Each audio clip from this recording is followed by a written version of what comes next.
Wala pong tao na nakakaalam ng mangyayari bukas.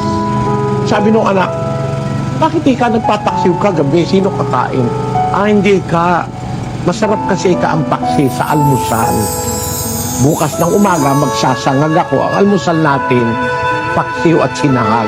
Yan ang karaniwan sa mga Pilipino eh. Kung nagpaksiw na siya, bukas magsasangag. Yung pinaksin niya noong alas 11 ng gabi, hindi niya na nga nakain yun eh. Inatake nung gabi, samantalang natutulog, patay. Ano ang sabi ng salita ng Diyos?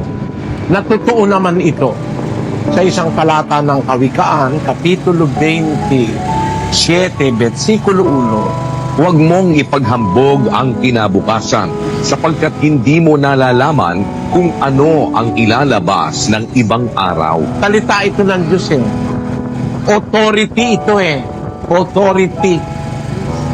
Walang taong nakakaalam mismo ng bukas. Lalo na makalawa, lalo na sa isang buwan, lalo na sa isang taon, hindi mo eksaktong alam kung ano mangyayari.